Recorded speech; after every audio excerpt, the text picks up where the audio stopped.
today is the 25th. Yes, so this is an interview. Right, this is an interview with Mr. Irving Stilp on June 25th, 1979, on the boat at 324 East Wisconsin Avenue. All right, Irving, you mentioned that you were born December 15th, 1907, and one of the first questions I'm asking many people are, what are some of their earliest memories of Neenah? You were born in Neenah. Born in Neenah. What street were you born on? I was born over on 4th Street in the 200 block on the island. What did your father and mother do, and what did young people do, let's say, in your youth? Well, we played around the river an awful lot here, and you took streetcar rides, you went to picnics in the park, you went out to the beaches, like the swimming pool out here. It wasn't a pool at that time, it was along the lake shore. We had the Waverly Beach, the Brighton Beach, which was between Menasha and Applin, where the streetcars ran daily. What would you do at Brighton Beach, for example? The what? At Brighton Beach, you'd go there. They had the roller coasters, you had the Ferris wheel out there, they had the roller skating and dancing and swimming. The two beaches at that time. Yeah.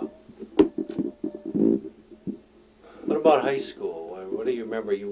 Well, high school days, of you course. You said you were involved in sports there. Quite a few sports, who basketball and football. Who was your coach? Well, the first year was a man by the name of Mr. Jonas, and then the second man was Nick Kristoff, who at that time had a little leave of college education from Lawrence University and came to Neenah and coached for a couple years before he went back and finished his education.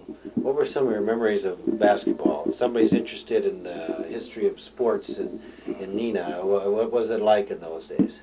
Well, it was the games that there wasn't too much scoring. You get a game 8 and 9 or 12 and 15 was a high score. Yeah. And our games between Neenah and Menasha were the most popular ones of the rivalry in that. Do you have any distinct memories of that? Distinct memories of that? Yeah, there were some good battles. That was. Do you have any memories of Mr. Kristoff as coach? Oh yes, very good coach, very strict. And 1925, we went down to the state tournament after winning the sectional tournament in Oshkosh, and had to go down by train. Back in those days, there wasn't too many cars.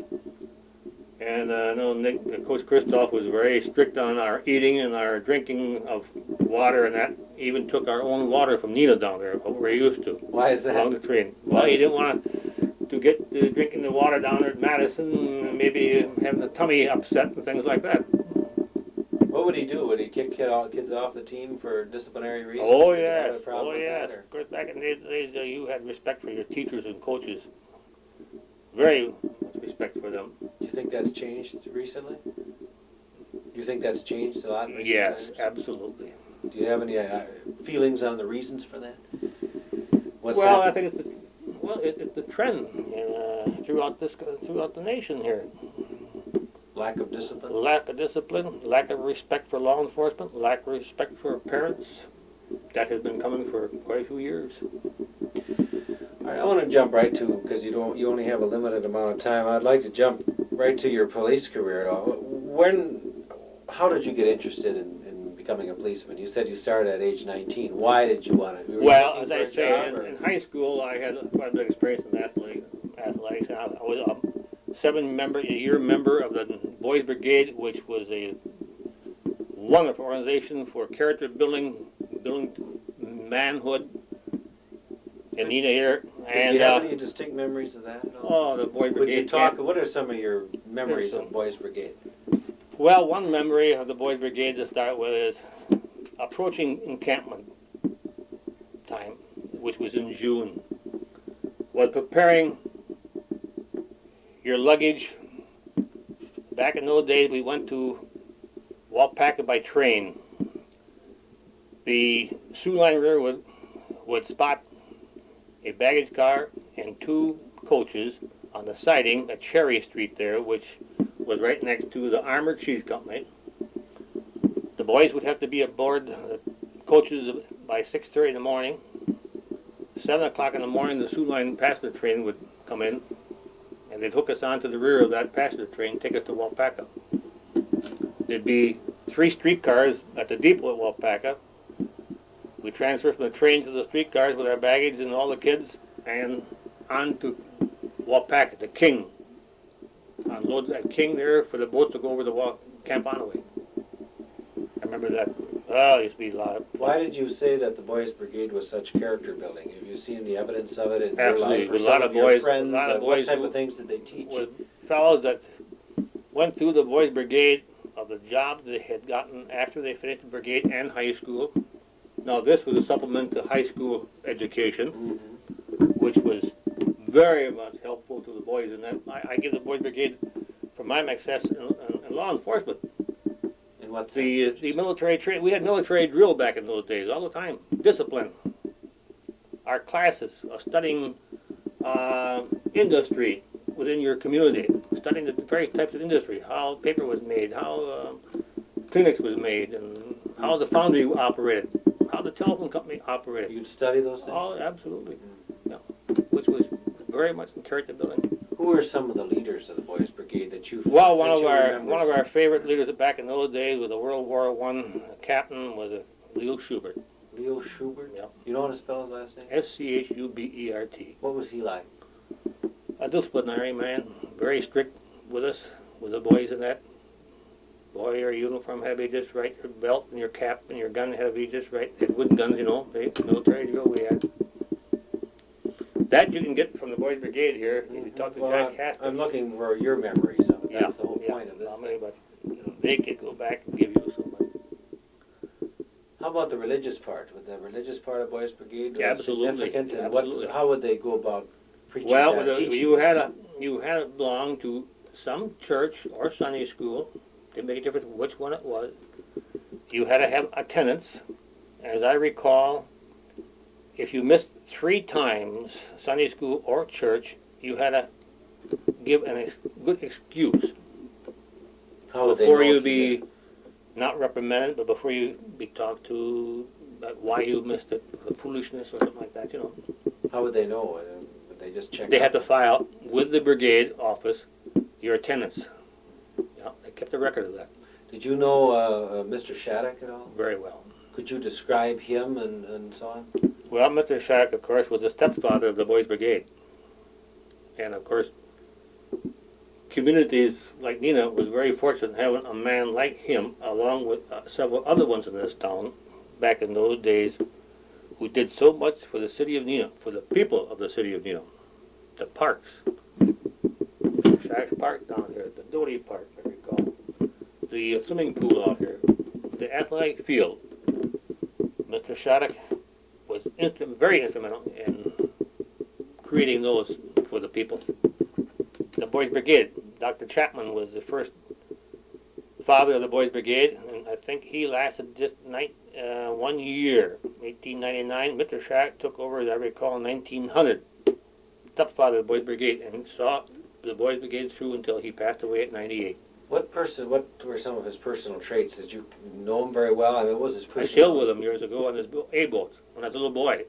I started out on the crew, Mr. Shattuck's A-boat crew, a crew of 5, when I was in high school, around, I'm going to say 15 years old, 14 years old. I started as a ballast boy on the boat. Then worked up to spinnaker boy and side staves, main sheet, and then he let me skip it back in those days. No, he was a wonderful man. Who are some of the other people? You say Neenah's been fortunate to have a whole bunch of. Well, I'm going to who are say some of the others that Mr. you Clark, knew, Mr. Clark, C.B. Clark was another man that Did was. you know him? Oh, very, yes. What was he like? I haven't had too Like many Mr. people Shattuck, that talked about him. Well, he was similar to Mr. Shattuck, a very, very civic-minded man. J.C. Kimberly down here was another very civic-minded man. The Babcock girls over here. The Bergstrups, the Sensenbrenner, F.J. Sensenbrenner. We're all people that, if you wanted something for the community, you go to them. If it was anything worthwhile, you got it. You were talking about why you got involved in the police department. Well, when I went to, in 1926, from high school, I went to the Oshkosh Normal that fall and played football and basketball down there. Then during that winter, the Oshkosh All-Star team was started up, which I played with. And the manager of the Oshkosh All-Stars at that time was the undersheriff at the sheriff's department. And one of the traffic officers was elected sheriff that fall. And on one of our trips coming back from Michigan, this manager, and who was undersheriff at that time, says, why don't you go over and take the examination for this traffic job, highway job? I said, well, I ain't old enough. Well, you said, go anyway. Yeah.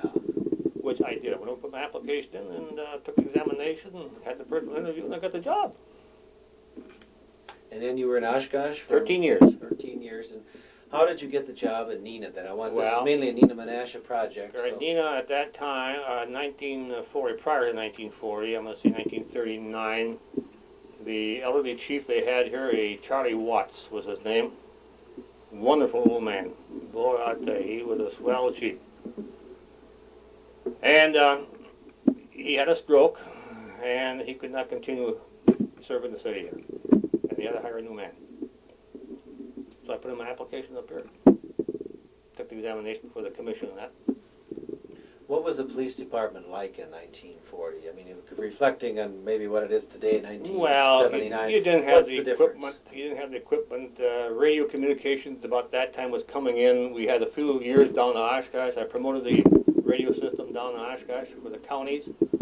Took in several counties around here: Outagamie County, Fond du Lac County, Walpacket County. Then we came up to when I came to Neenah in 1940. We put in our own radio system here locally then, and took in Menasha along with us. How many policemen did you have? We only had, I think it was 14 at that time. Now it's up to, I think they have around 50 some now. Yeah. Something like that. What policies what were some of the major things you were concerned about when you came in as police chief? What were some of the things that were top priority to you? Well, one of the top priority was to build the police department up and have the public have respect for it. I was very strong for public relations, uniform dress, to show a man off and his services to the public. Show a man off in his service to the public? His dress was one thing, which I voiced my opinion in school teachers lately. Their dress is terrible in my book. I can see how kids don't have respect for some of the school teachers, the way they look. I mean that. I've said so many times. And of course, that goes into the superintendent, I suppose, goes to the school board for not. But you see that all over. How did you go about changing that to make it more ship-shape, you might say, or the dress a little better? What did you have, regular inspection? Lay the plans out before the officers, and they liked it. They liked to go downtown there with a white shirt on and their nice black tie and their nice blue uniform and their white cap and their white gloves and directing traffic. They liked that too, and the public liked that. What were some of the other priorities that you brought? Well, another thing in our police training that I used to stress on as the officer, you never turn a person away after they've asked you a question. If you didn't know, at that time you say, I just don't know, I'll find out immediately. You should go to a telephone or when we had radio communication, you call in and find out that answer. Don't let them go away from you. I was strict on that. Yeah. And another thing in our training program was any complaint that came in, act on that if it was like it was a murder case maybe. But that person wouldn't be calling if it wasn't important to them when they put that call into you. You maybe thought it was only insignificant, small, but yet you just take care of that person with that complaint to the fullest extent, and so they're satisfied. Those are things that are playing in training. And of course, we were very strict in our training too on the officers knowing the traffic code and the criminal code to the best of their ability. Train them how to testify, train them how to act in court, their dress in court. I recall one incident of a large syndicate of clothes-stealing people went through here from Omaha, Nebraska, and we were very instrumental in the trial against clothes thieves throughout the valley and state. And I remember the attorneys from Omaha, Nebraska objected to our officers at that time testifying in uniform, because when our officers went on the stand, they had their suit coats, their dress coats on, their ties, their white shirts, and they looked neat. They looked like they knew what they were talking about. He objected because they were testifying in uniform. And the court ruled that they had no he had no jurisdiction over to what the officer should wear. It would make an impression with the jury. Which, well, it's, you know. What were some of the greatest satisfactions in your years? And what year did you retire from the police department? 1963 is the spring, yeah. 1940 to 63 Yeah. you were chief. What were some of the great satisfactions in that job, would you say, over the years, 23 years? Well, I think the satisfaction was due that budget time and that the people of the community and the aldermen at that time knew what the department was trying to do and what they were doing for the community. And the protection we were giving the people here, we got what we asked for to improve the department. So the council received That boathouse respect. over here, that beautiful boathouse, that police boat that was given to us by the citizens here, and that was because of the police department participation in life-saving, which they don't have anymore around here. I can't say this, but I'm so, it's waving a red flag in front of my eyes when I see how the rescue work has gone down here. Just because a couple of chiefs here don't like it. I think it's terrible. They lost that beautiful police boat over here. How about disappointments in your job? And what? In your years as police chief, did you have some disappointments along the way? Some Oh, things sure, that didn't go right? sure you have disappointments. Relate some of those? Oh, sure, well, If they're not too it was personal. now like before the councils and that, when we asked for different equipment, items and that, they would vote us down. I felt we should have them and that. It was disappointing. Sure. That's just like they go through nowadays. Now, the police department, at one year, I don't recall what year it was now, I have to think very hard on that. We were given the Neenah High School yearbook, which I thought was pretty nice, because we participated with the high school. We worked with them so strong, with the athletes and that. We went out there and did everything we could for the high school and for the students and that, you know. Our Halloween parties, we cut our calls from 50 to 80 calls on a Halloween night down to 0. And we put on the Halloween parties out here, would entertain approximately 1,500 students in Neenah here. We put on a dance, a stage show out here. We raised a lot of money from the community, and the council gave us some of that money for this entertaining these kids during the Halloween program. And that was all done by the police department. What's been your relationship with, when you were police chief, what was your relationship with the city of Menasha? Very good. Every time they needed any help over there, we give it to them. Rescue work, if they had any river incidents over there, they wanted our boat, well, we'd be over there right away to help them. Did you have better financing than they did, would you say? Better financing? Yeah, was there any difference in the police department? In my time, I'm going to say yes. I think Neenah gave our department, well, school board, street departments, every department back in those days, I think got a little bit more than Menasha. That we, I think so. Did you have any,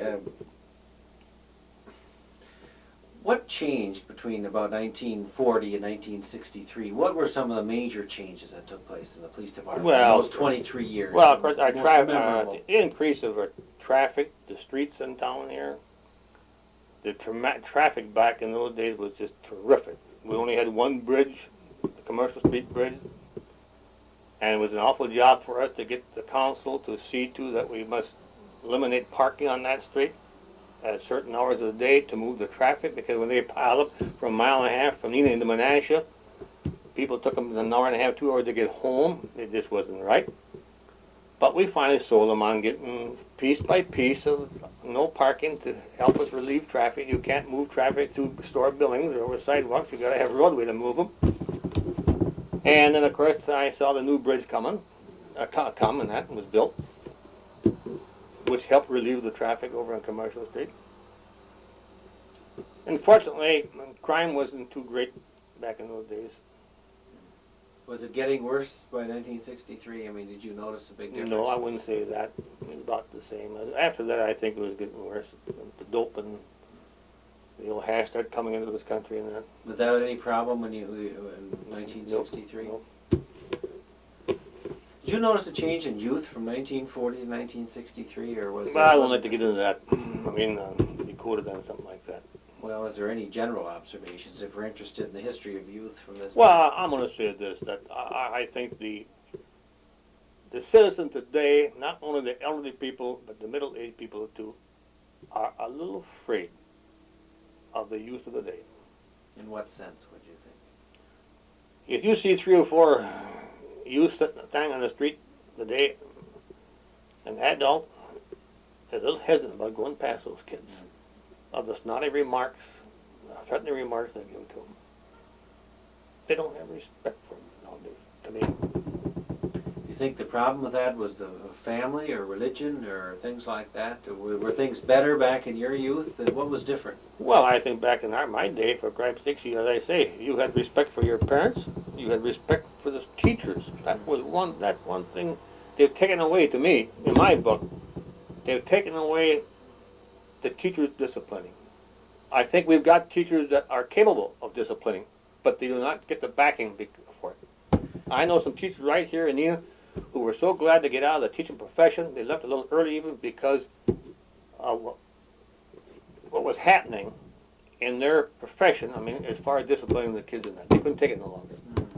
Maybe you noticed it, maybe in your profession over there, I don't know. Were your high school teachers pretty strict all the time? Absolutely. Yep. You bet. And you respected them.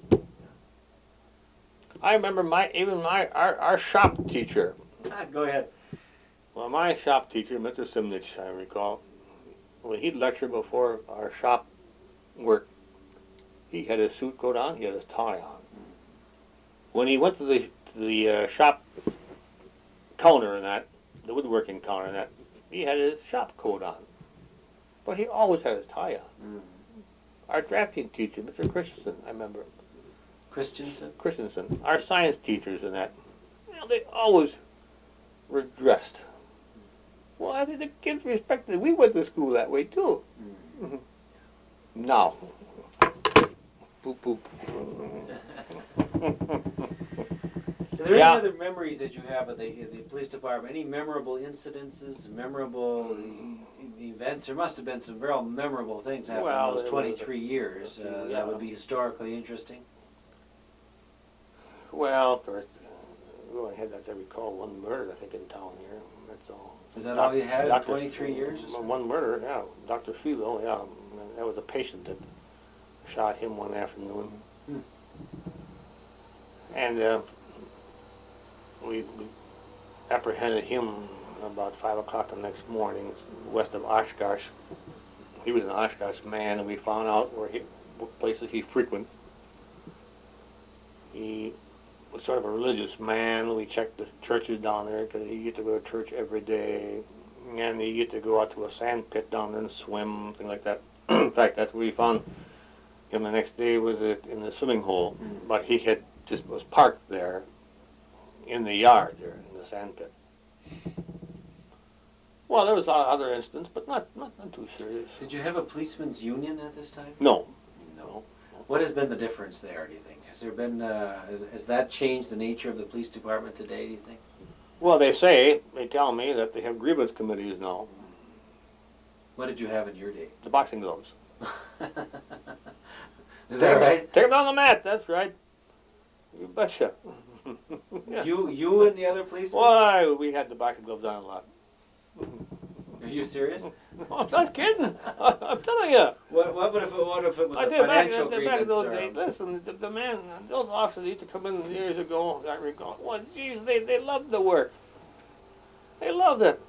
We were, and I tell you, when they came to work in the morning in my department, they had to say good morning. And when they left in the afternoon, they had to say good night to the crew.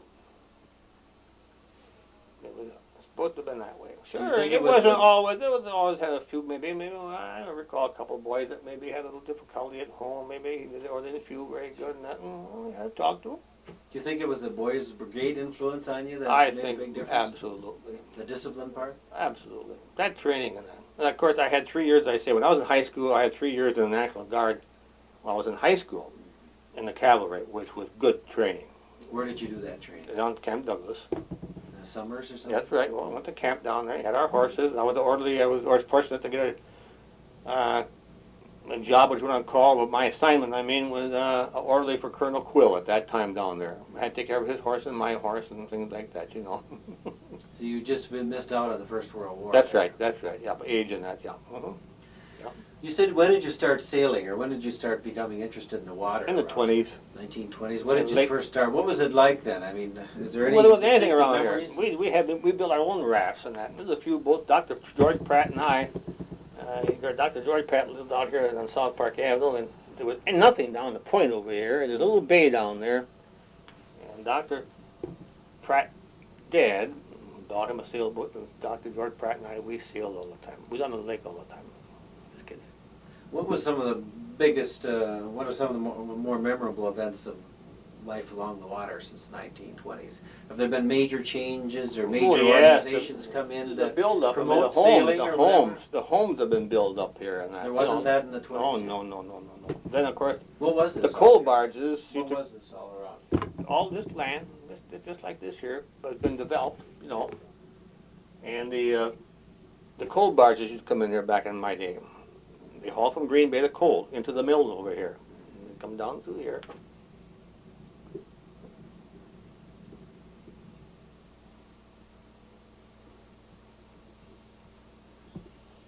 Anything else about that at all?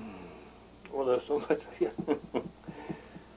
Well, I say I lived on the water, of course, and Where did you live? not great. I worked during my day. Then back in those days, we always had lawn jobs to do.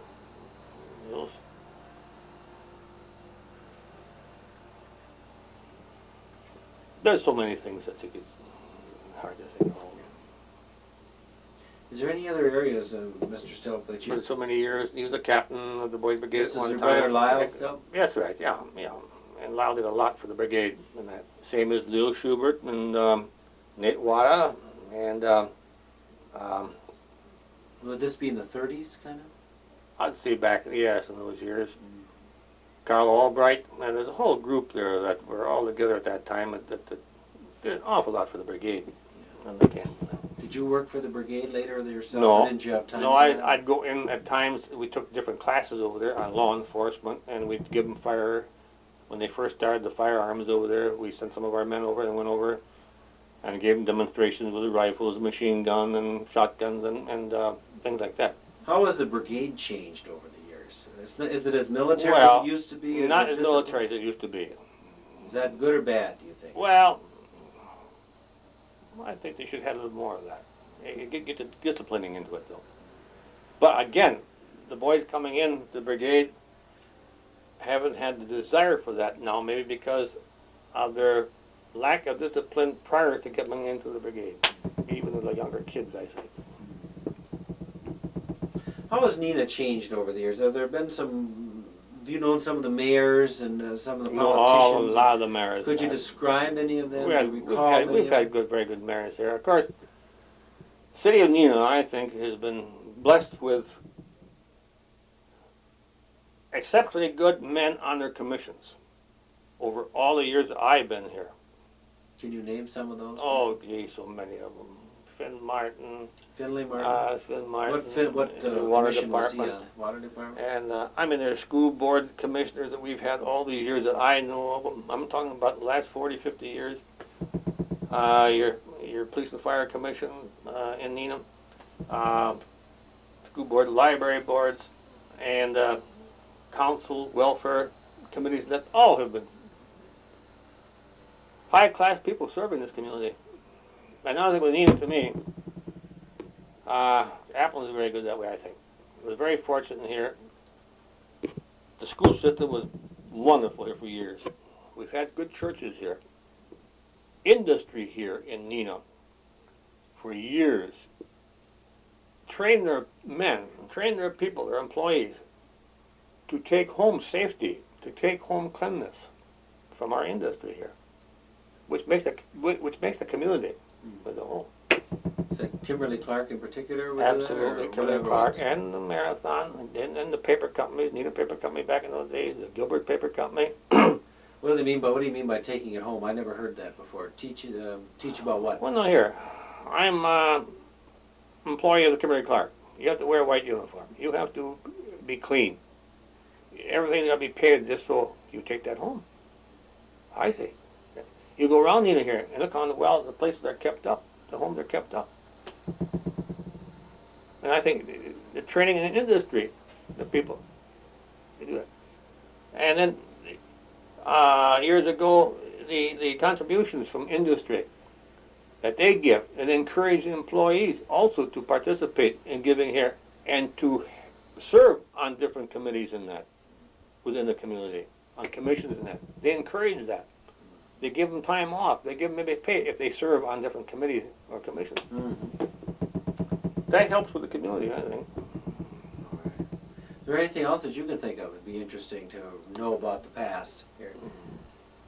Even if you think it might not be significant, it might very well be real interesting. Well, just offhand,